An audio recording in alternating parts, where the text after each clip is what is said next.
I have not done this in over 5 years, so there's a little bit of nerves, but it'll be fine.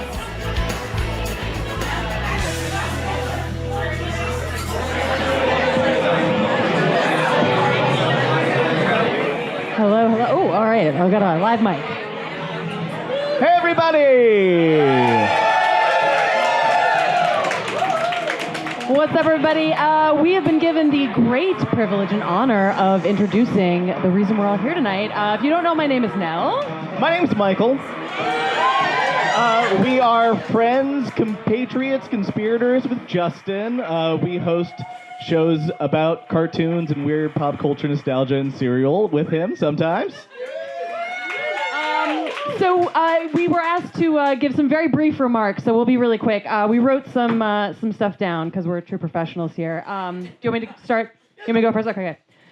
Justin Morgan, also known as Gordon Shumway, is an alien from the planet Melmac who follows an amateur radio signal to Earth and crash lands into the garage of the Tanners, a suburban middle-class family who live in the San Fernando Valley of California. That doesn't sound right. No. That does not sound right. Yeah, sorry. It takes two people to introduce Justin. He's a big man. I got this one.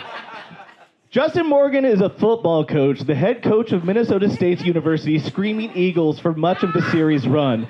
He has to contend with a team that has seen better days, a couple of none too bright assistant coaches, a partner who isn't half obsessed with football. No, this is wrong. This is coach. Send a white man to do a woman's job. Over 40 and single, she is sharp-tongued and hard as nails. In her profession, she is considered one of the boys, having shattered many glass ceilings encountered during her career. That's Murphy Brown. I'm sorry. We have this. I got this. This has got to be right. Justin Morgan is half man, half god, and a hero of fantastic strength. After his malevolent stepmother, Hera, kills his wife and children, he wanders about the earth. No, this is Kevin Sorbo and Hercules. Fuck. Fuck. Justin, I'm so sorry. We fucked this up royally, but we're here to make it up to you, hopefully, by introducing tonight's very special guest, the most important name drop of the night, in fact. Rachel Dratch! No. Justin Morgan, everybody!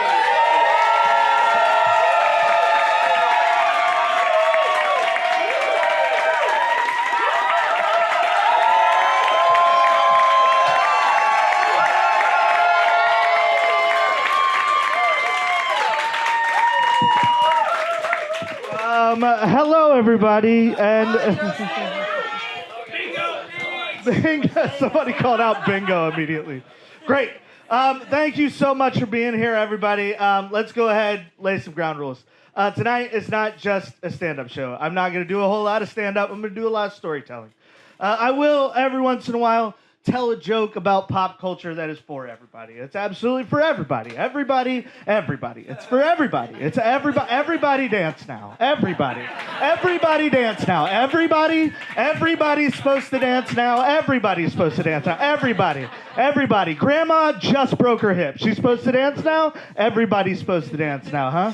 Everybody, now. Now is when they're supposed to dance. Everybody's supposed to dance now. Everybody. Uncle Pete lost his foot to diabetes. He can't dance, but everybody's supposed to dance now. Now they're supposed to dance. Everybody's supposed to dance. What kind of dance are they going to do? What does everybody know that they're supposed to do? What dance are they supposed to do? They're supposed to Wang Chung?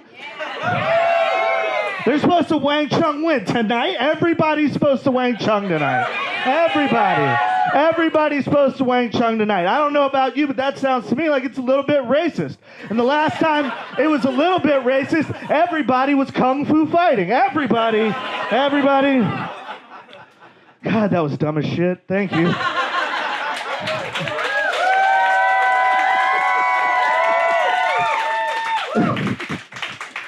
So, we're here to talk about me. I'm going to go ahead and tell you this. I'm not a dad person. That's not to say that I don't like dads. Love dads. If you're a dad and you've got kids, good on you. Way to go. Proud of you. Not a dad. Like, don't think like a dad. Here's how much not a dad I am. I'm a kick-ass uncle, not a dad. For instance, yesterday, I went to a dog's birthday party, ate mushrooms, went to a blacklight artist installation, and then this morning I got a tattoo of Godzilla on my arm. Not a dad thinker. Not a dad thinker.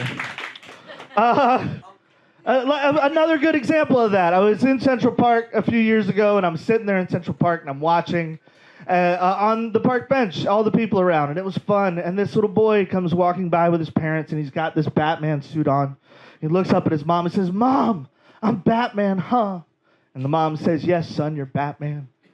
And then he looks up at his dad and says, "Dad, I'm Batman, huh?" And the dad says, "Yes, son, you're Batman." Uncle Brain. Kid's not Batman. He's got both of his fucking parents right now. He's not even Robin if you look at it the right way. He's maybe Alfred. I take a lot of pride in being a good uncle. I love being a good uncle. And I love being an uncle's great because then you don't have any of the responsibility. It's like you just get these kids and you can shake them like they're just a 2-liter bottle of Pepsi with a Mento inside of them and then just give them back. And I love that. I love being able to do that. Just sugar. And, oh, how old are you? 8? Shouldn't watch PG-13 movies? I don't give a shit. We're going to have fun. I'm that type of guy. One night I was with my nephews. I got 2 nephews. They're brilliant. They're beautiful. Blonde and blue-eyed, though. Look like the Village of the Damned. It's fucking scary. Definitely don't look like me. And it's hilarious. I was putting one of them to bed, and they were young enough that they asked me to read them a bedtime story, and I did. I was reading them Hop on Pop, and I get about halfway through Hop on Pop, and one of these kids from the middle of Idaho, which is where they live, looks up at me, and he says, "Uncle Justin, did you know that you're going to die on the cross for your sins?"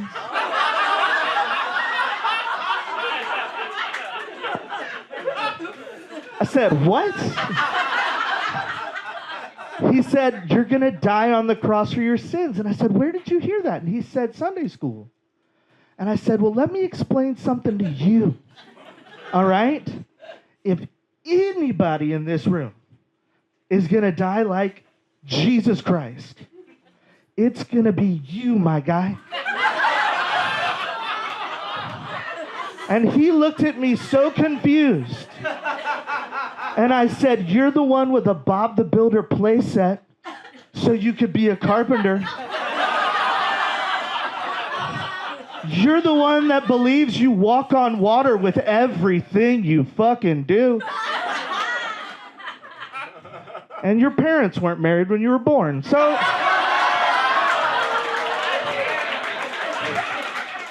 That's on you, my king. And you would think that that sounds mean. I sound like I'm the meanest person in the world, right? That kid had never slept more soundly in his life, knowing that he was our new Lord and Savior. He was on board, just the happiest dude in the world. I have an uncle job. I don't have a dad job. Dad jobs are the jobs where they do the same thing every day, all the time, 9 to 5. They get it done. They go home. They provide for their families. No. At night, I play musical bingo with people and host competitive karaoke.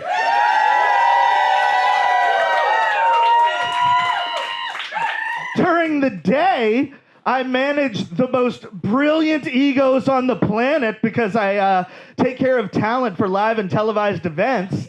And then on the weekends, on occasion, I force children to play games for cereal.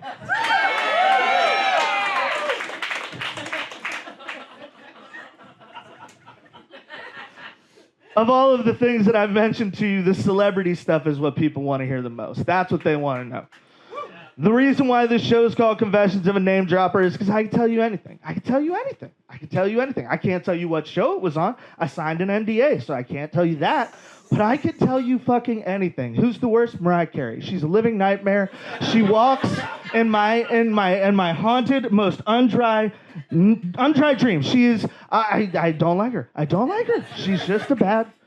You can love the music. Music's great. Walk by every night, talking sweet, looking fine. Great. Person? Oh. I don't know if I'd piss on her if she was on fire. But I've also had some really cool experiences. So I'm going to focus on those tonight. One of the ones that proves how dumb I am as a person is on one show I got to perform I got to perform my duties as a talent manager for Andrea Bocelli. Yeah, man, that was a big deal because that was outside of my scope, but I understood how big culturally relevant that is. Like worldwide, that's a big deal. And he got out of his car, and I said, Mr. Bocelli, my name is Justin. I'm excited to be here and to help you, escort you around for the day, and provide you with anything that you might need. And his person was like, thank you very much. And then we got into the elevator, and I was like, I hope you had a wonderful ride today. Dead silent to me, just not talking at all. And his manager's like, oh, he had a wonderful day. Everything was absolutely fantastic. And then we get upstairs, and I walk him to his dressing room, and I make like a point to like get into his face. And I say, sir, I just want to tell you, and I reach out, grab his hand, and I say, I just want to tell you it's an honor to be working with you today. And they say thank you, and they go in the door, close the door, obviously you would. And I go back to my office, my production office, and I walk in, and my manager is like, what's going on? And I go, I think Andrea Bocelli doesn't like me. And she goes, why? And I go, because he wouldn't look at me at all. And she goes, honey, Andrea Bocelli's blind.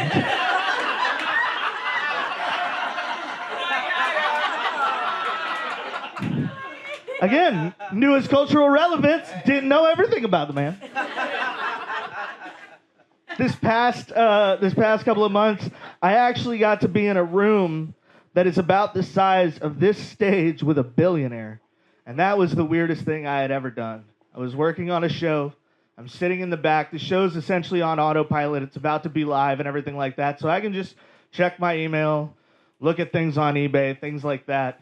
And then all of a sudden, the door, which is right about here, opens, and in walks Oprah Winfrey.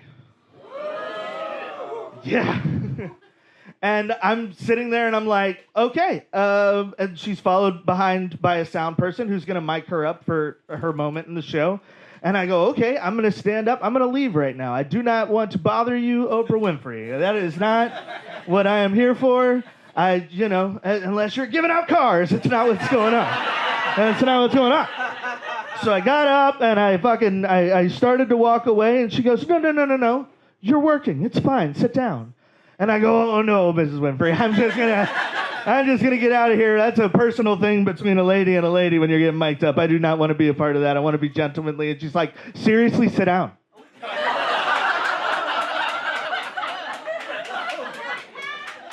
So I sit down. She says, what's your name? I said, my name's Justin. And then she said, well, hello, Justin. I'm Oprah.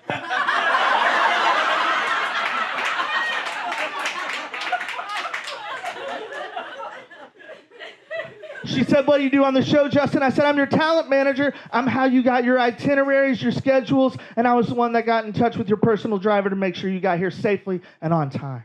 And she said, well, thank you for doing that, Justin. And I said, no problem. And then I went back to my computer to pretend I was working.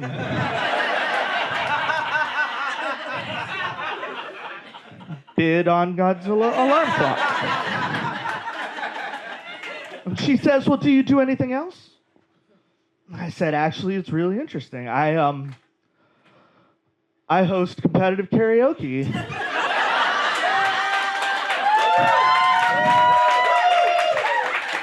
And mixtape bingo. She proceeds to ask me what it is. I proceed to tell her exactly what it is. And after that, silence. It's funny now. Wasn't funny in the moment when I sat there for 15 minutes. Silence. And everything in my heart and everything in my head who knew who Oprah Winfrey was wanted to talk to her about everything. I wanted to be like, Oprah, my dad died last year, and we never really got to know each other all that well. How do you mourn a stranger? Tell me. And I couldn't do it. And nobody from my work, everybody on my team, they all knew she was in there with me. All of them. So eventually, one of my bosses comes in and goes, Justin, we need you out on the floor. And I was like, great, yay! And I go outside, and she's like, what did you say to Oprah? And I go, I told her my name, and I told her what I did, and then I told her what I did at night. And she goes, what else? And I go, nothing. Silence. I sat in silence with her. And then, right as I'm saying that, Oprah comes walking by to go up the steps to head to stage. And as she does, she goes, bye, Justin. It sounded like a fucking threat.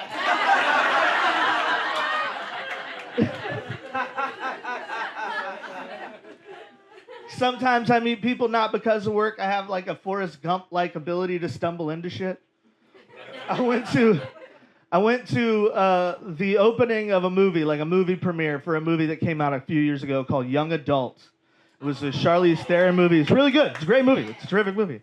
I went with my mentor. My mentor is a big wig, or was a big wig at IFC. He works in television and stuff like that. So he invited me. I was his plus one. I was his date. And we went, we saw the movie, and then afterwards we got invited to the post party, and that was fun. I was excited. I was like, Hollywood party, schmoozing, yeah. And we're waiting in line to get into the post party, and all of a sudden we watch a full-bore swarm of paparazzi jump out of cars and just flock to the line that we're standing in. And one of my buddies is like, I wonder who it is. Charlize is already inside. Patton Oswalt's already inside. Jeremy Renner walked by, and the director's already inside. Who else would be here? And I was like, I don't know. I'm going to go check. And I go, and I walked up a little bit forward into the line, and what I found was there, standing in front of me, was Tony Danza.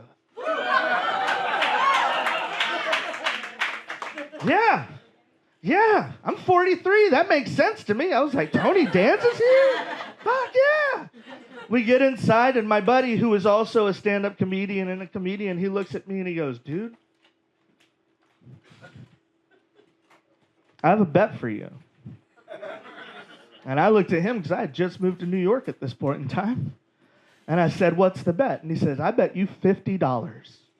You won't walk across the room, look Tony Danza right in his eyes, and say to him, hold me closer, Tony Danza.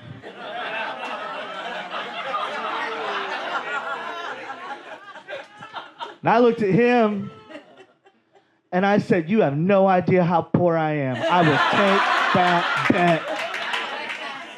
And I'm a fan of Tony Danza, man.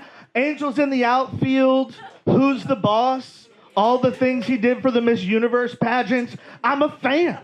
I like the guy. So I'm on my way across the room, and I'm taking my time because I'm singing the theme song to Who's the Boss to myself. There's a time for love, there's a time for living. I get over there, he's having a conversation with somebody, and that's fine with me because I get to finish the song. Brand new life, brand new life, brand new life around the bend. He finishes the convo. I tap him on the shoulder. He looks at me, this little Italian man. And I said, Mr. Danza, I just wanted to come over and tell you I am a huge fan of yours. And I would be remiss if I didn't look you in the eyes and say, hold me closer, Tony Danza. And here's the thing. Tony Danza is a straight-up New York Italian man. So he cocks back on one heel, and his arm starts to go behind his back. And in my head, I'm like, oh, he's the boss. He's the boss. I'm about to get knocked the fuck out because he's the boss. And then the next thing I knew, his arm swung over, caught me in the arm, and he said, you're a funny guy.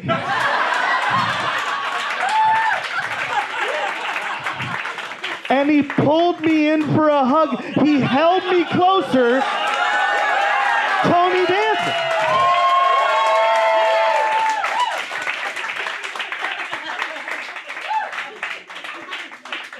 of the wildest things I've ever seen. I go back to the bar, and my buddy's just sitting there with a $50 bill, and he was like, worth every penny. That was amazing. The little adorable epilogue to that story is he just kind of casually leans in and waves. And Tony Danza sees him and goes, Dan? And makes his way over to the bar. Because they've known each other since the 1980s.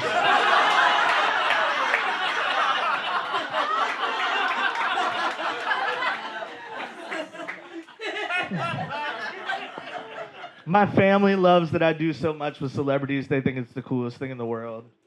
Out of sheer randomness, just a couple of weeks ago, Leslie Odom Jr. bought my mom's entry into the Met to see stuff at the museum because he recognized me from the Tony Awards. Like, again, Forrest Gump-like shit happens to me, and it's real weird. But I had a family member who scared me one time. She said, Justin, let me give you some backup. I'm originally from a town called Snellville, Georgia. So that southern accent is something that I even used to have a long time ago. All right, now we can keep going. Justin, have you ever met John Bon Jovi? And I said, no, Aunt Kathy, I have never met John Bon Jovi. And she said, well, if you ever meet John Bon Jovi, I want you to tell me I will drive up to New York City from Jackson, Georgia, and I will meet John Bon Jovi. I love him so much, I just want to touch his hair. I just want to touch his hair. And I said, okay, Aunt Kathy. Now, if that doesn't sound crazy enough, let me explain who this lady is. One time, I went with her to the airport to fly with her to North Carolina from Atlanta, Georgia. We went to Charlotte because she didn't want to drive. And when we got in the airport, somebody walks past her and throws away their trash from eating at like a fast food place. And it was her first time seeing an automatic trash can. And she grabbed me by the arm with the claw of like 1,000-person strength. And she goes, oh my God! Justin, do you see that? I will be goddamn shit! Look at there! I could not believe that. And I had to sit there and be like, you are dumbfounded by this Wall-E-like robot that eats your garbage. But you care not at all about the winged metal bird that flies you from Shitsplat, wherever we came from, to Charlotte, North Carolina?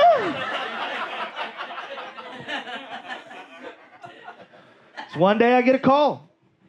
One day I'm working an event with John Bon Jovi. And I made the mistake of sending the dumbest text I've ever sent in my life. Hey, Kathy, you're never going to guess who I get to meet this week. And she says, who? I can read it. Who? And I say, John Bon Jovi. And just the litany of, oh my God, shit, no way, oh my God, you're fucking kidding me, oh my God. And then the one that devastates me, when? I'm a good person.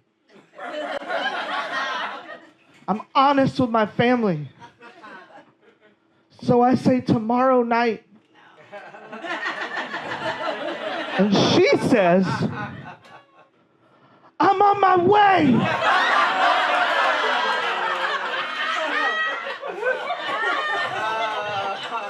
And immediately I try to rectify the situation. Aunt Kathy, that's unprofessional. Please do not come here. Aunt Kathy, hear me out. You cannot be here. Please, please, please. Aunt Kathy, do not come here. I cannot have you here, Aunt Kathy. And Aunt Kathy ignores the text messages. The next morning, I wake up and I send a text message that says, Aunt Kathy, I'm very serious. You absolutely cannot come here. I would love for you to meet John Bon Jovi. That would be the most wonderful thing in the world. I think that would be absolutely dope. It would be great. I cannot provide that for you. I have to be a professional. Her response is, just crossed into North Carolina.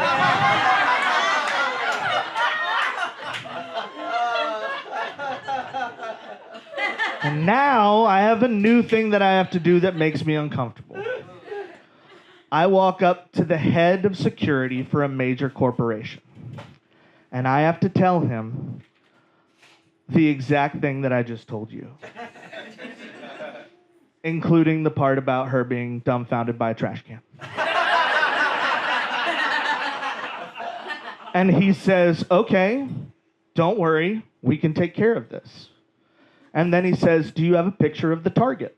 And I say, target? We're gonna say target. Target? He said, yes. So I look at my phone, and the only picture I have of my Aunt Kathy is one where my wife is on one side of her, I am on the other side of her. She is grinning like an idiot because we are at medieval times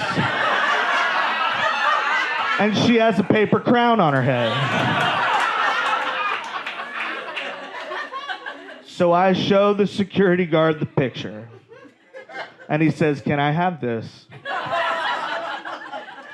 And I say, yes. And I text it to him, and I go and I tell my bosses exactly what's going on. I explain it to them, and they're like, oh my God, what are you going to do? And I'm like, I don't know. I told security, that's what I can do. I don't know. I text my mom, and I'm like, Mom, text Kathy. She cannot come here. And 5 minutes will go by, and my mom will be like, Kathy's not answering. Hours pass. Security guards are starting to get ready for the show to go live. And I see men who are twice my size with clipboards that have a picture of me, my wife,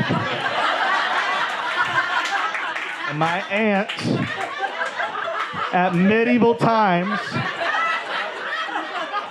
And they'll like stop and look at me and I'll go, no, it's the crown lady.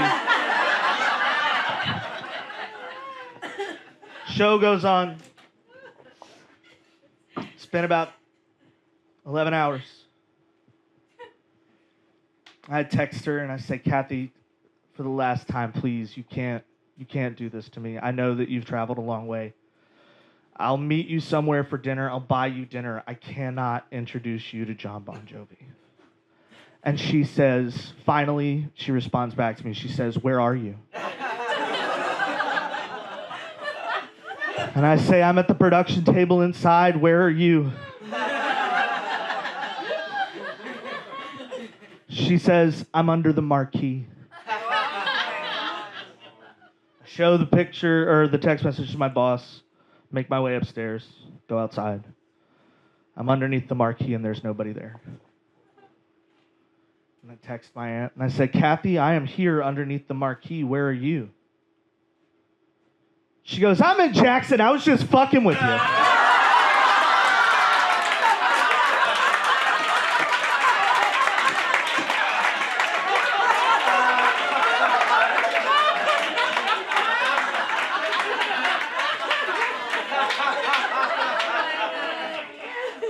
Relief. Fucking fury.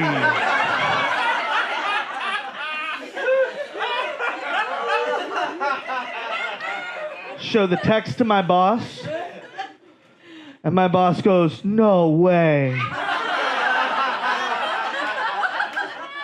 What are you gonna do?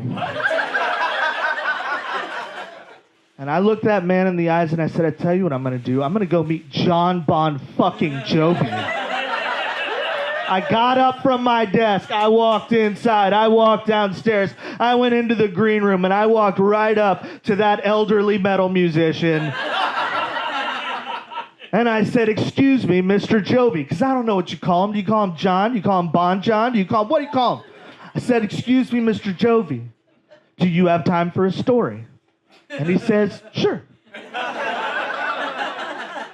So I tell him the entire story, including the trash can thing.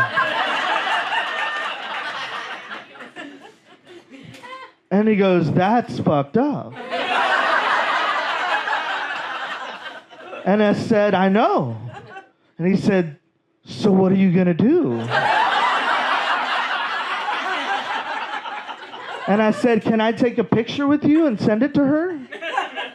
And he said, yeah.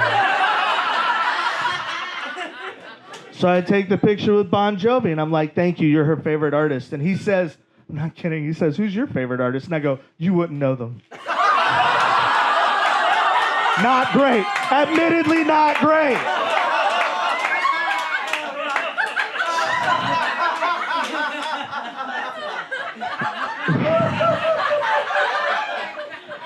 After we take the picture, he says, can I write the text message? Yes, Bon Jovi, you can write that text message.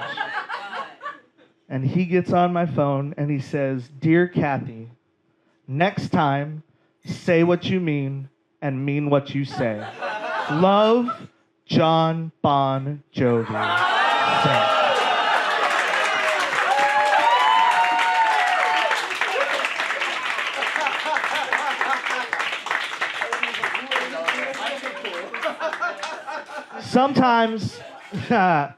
Sometimes I get to meet weird celebrities that are not celebrities, they're quasi-celebrities. I once did an upfront presentation. What that means is essentially a company gets out there and they tell you everything that they're going to do for the year. So advertisers can buy advertising space inside of it. And once I did an upfront presentation, and the theme was true New York City. So because of that, our celebrities were like a lady from Times Square who dresses as the Statue of Liberty, and a hot dog vendor, and the naked cowboy. And it was actually him, too. And then the one that was the big deal that we had to be real hands-on about was Mr. Met. Yeah. Couple things about Mr. Met. Number one, Mr. Met, more often than not, is not a Mr. underneath the costume. You're a little body, and little bodies who tend to be athletic go to young ladies inside of the costume. And I meet her beforehand and shake her hand before she goes into costume, because there are very specific rules when you're a mascot. You're not allowed to talk. You're not allowed to do anything. When that lady is in the Mr. Met costume, she is Mr. Met. No question at all. And the other thing I had to learn real quick is with a mascot, their eyes are inside the hole where the mouth is. The other eyes are just exterior pieces that just exist. And so I spent majority of my time talking straight into the mouth of Mr. Met. And Mr. Met would respond to me like I knew what I was doing. So it looked like I was just absolutely insane. And Mr. Met understood completely, absolutely. But by response, I mean silence. Pantomime. Just doing things. And we're about ready to get started with our event with the upfront, and news comes in that none of us want to hear. Breaks hearts across the room. Prince has died. And so it was my job to go from character to character and let them know Prince died. Most of them were great. One of them was a real fucking creep. I think we all know who it was. And finally, I get to Mr. Met. And he's sitting there on a chair with his little hands, gloved, four-fingered hands, in his lap. Giant bulbous head, permanent smile. And I say, Mr. Matt, I'm so sorry to tell you this. Unfortunately, we're going to have to delay the start of our show for a couple of hours because news has just come across that Prince has died. And I said that directly into the mouth. And then the most haunting thing I have ever seen in my fucking life happened. A smile as two hands raise their way up to the top of the ball over the fictional eyes of Mr. Matt, and then slowly shook its head like it could not believe what happened. And I can't hear Purple Rain the same way again. Diamonds and Pearls is my shit, but I'm still going, oh God! No! That would mess up anybody. It would mess up anybody. It would mess up everybody. It would mess up everybody. Everybody. It would mess up everybody. Everybody who would rock their body. Everybody. Let's go ahead and address that real quick. You may love the Backstreet Boys more than NSYNC, but if any human being ever looked at me and said, am I sexual? No. Are you sexy? Sure. Are you attractive? Yes. Do I get a boner looking at you? I don't want to talk about it. But am I sexual? Gross. Never say that to me. Everybody. We're almost at the end. Guys, this is called a stacked audience. I know everybody in here, so. If this goes on the internet, this is not me crushing all the time. This is me going, last pitch? Fuck yeah!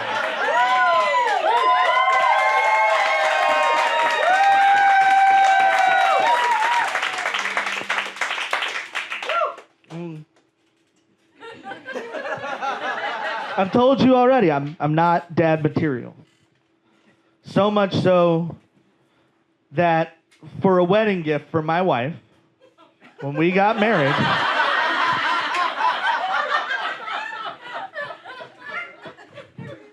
I got a vasectomy.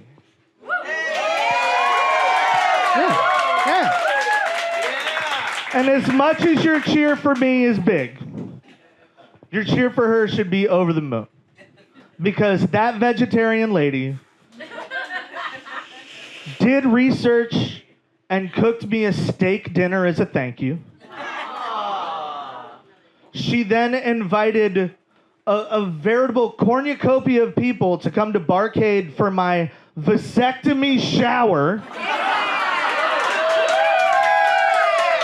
where I was given incredible amounts of quarters so I could beat X-Men the arcade game.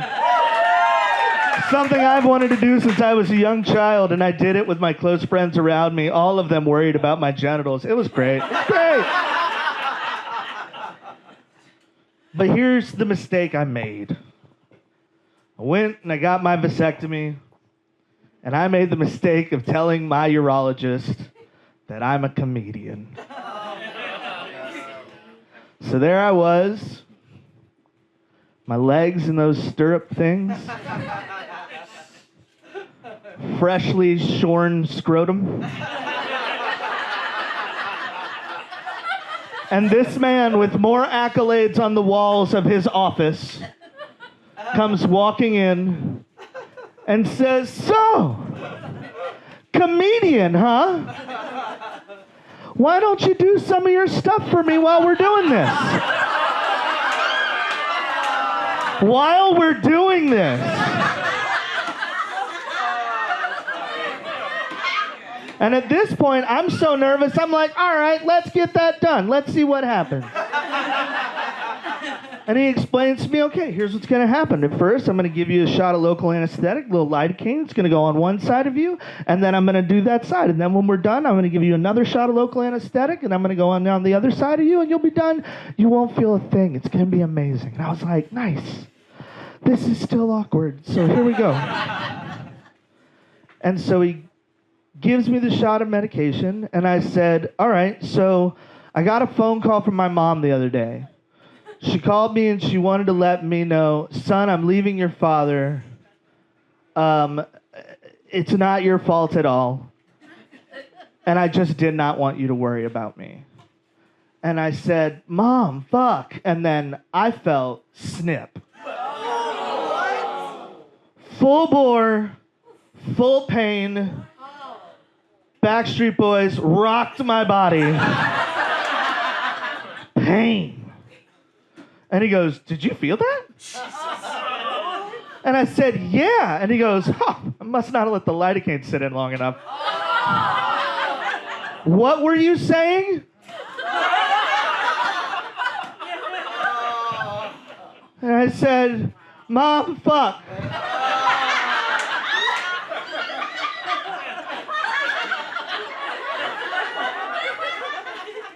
My cooking doesn't taste like shit. I didn't run up a $3,000 bill at Macy's, and I most certainly did not fuck the mailman. And he goes, that's a pretty good one. And then he goes, other side. Shot goes in. And I said, okay, this is more of a call and response one. Snip!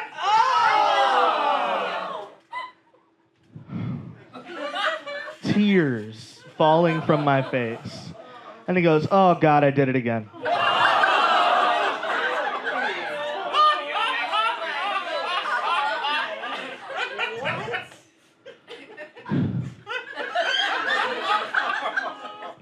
It's a call and response one, okay? You just... Question number one, why'd the squirrel fall out of the tree? I don't know. Why'd he fall out of the tree? Because I shot it. Question number two, why'd the bird fall out of the tree? I don't know. Why'd the bird fall out of the tree? He's a great response person. It's going great. And I said, tied to the squirrel.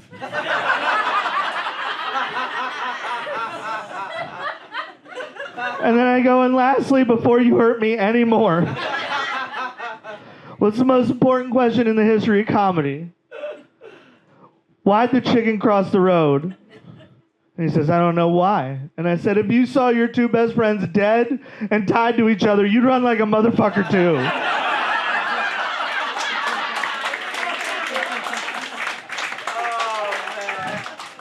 I come out of the office and Kelly looks at me and goes, you were talking a lot in there.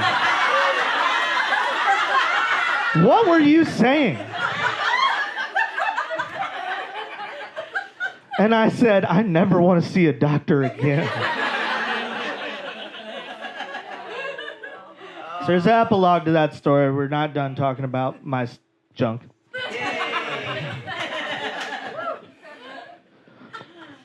I had one of those weird days. I was in the shower after a vacation once, and I reached down, and I was performing an exam on myself, and I found a lump. Yeah, not fun. I got real scared. Like, real scared, like, crying next to my wife before we go to sleep, like, real scared, like, I don't want to die. I don't think I'm ready for that yet. And she was like, you're not going to die. We're going to go see a doctor, and we're going to get it looked at. We're going to get it taken care of. And I was like, okay, let's go. We'll do it. Freaked me out, though, man. You think about a lot of stuff when something like that happens. So we go to a doctor's office in Union Square. Completely different doctor, thank God. And I sit down with the urologist, and Kelly's there with me, and he says, would you like for your wife to be in the room? And I said, it's nothing she hasn't seen before. And he's like, well, you know, sometimes just for privacy's sakes, they like to be on the other side. And Kelly was very sweet. She was like, yeah, other side. Gonna be on the other side. And I was like, okay, cool. So she sat just on the other side of this curtain, and he pulls the curtain. And I drop my pants, and he starts to hold underneath my stuff. and he's going around and he's like, so I want you to talk to me about a couple things. Number one, have you done anything strenuous recently? Like, could this be a hernia? And I go, no, I don't think so.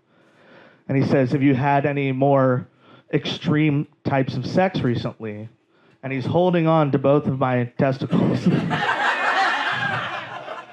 And I said, well, we just got back from a vacation, and I can't lie to you, I had sex in a hot tub. And then from the other side of the curtain, the funniest person in the world screams out, you did what?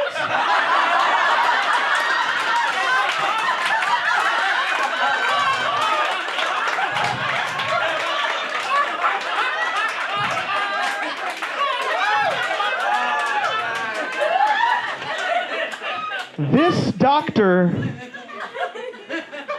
dropped my testicles in his head at the same time. Just started shaking his head. And by the time he came up, he looked like the cover of a Ray Charles album. Just...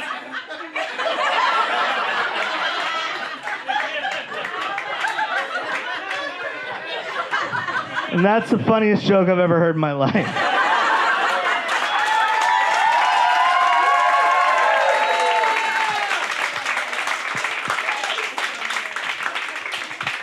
I don't know what my time is because I haven't seen a light. Where are we at? Jeremy? 52. I'm at 52? Okay. I don't know.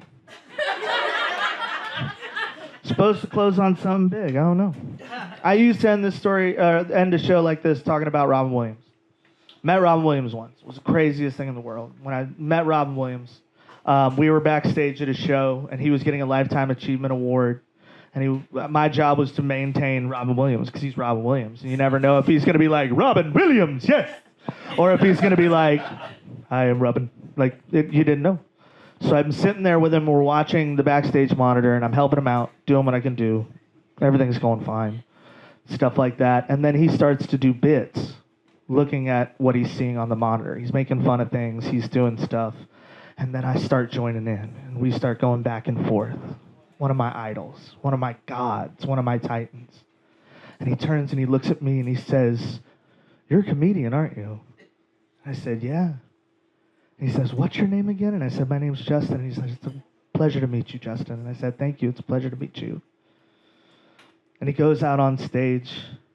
And as he goes out on stage to take his Lifetime Achievement Award, one of the last Lifetime Achievement Awards he would ever receive, all of a sudden, his head lands on my shoulder and whispers into my ear, don't turn around or we'll be kissing.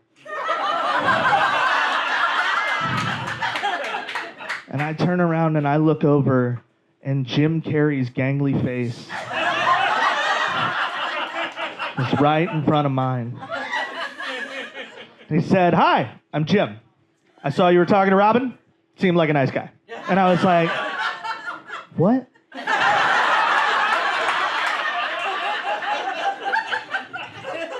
We talked for a little bit. He was very kind to me. He was doing his bits that he was going to do on stage in a minute in front of me to see if it would get a reaction from me before he got a reaction from the audience. And Robin finishes getting his award, and he comes off stage, and Jim hides behind a flat on the stage. And Robin comes back, and he holds it up in front of me, and he's like, look at this. And I go, I know, I'm so excited for you. And then Jim Carrey erupts from behind the flat, wraps his arms around Robin Williams, starts spinning him around, and says, it should have been me!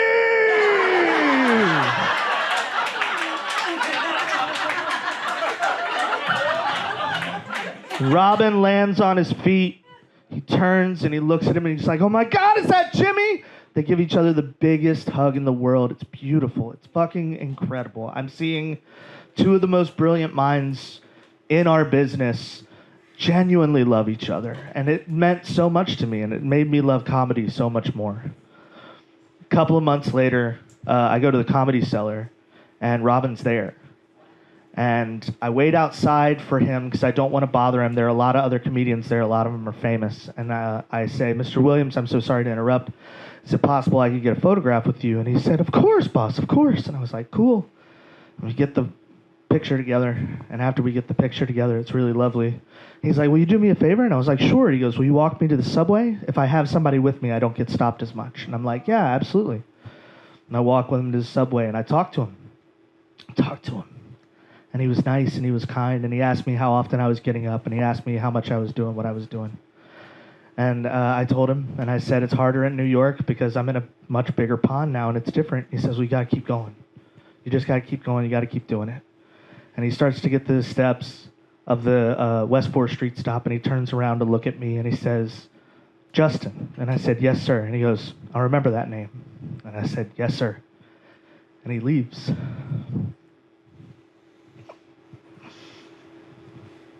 And about a month later, I get the news.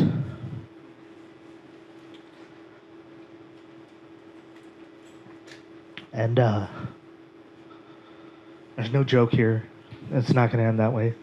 I could just think about how much he inspired me and how much I cared about him. And how funny he was with me and how nice over just a couple of hours. And I just want my idol back. So love the people that mean the most to you. I know we shouldn't give a shit about celebrities, but there are some good people out there who are worth inspiring you. Find them and care about them. Ladies and gentlemen, good night.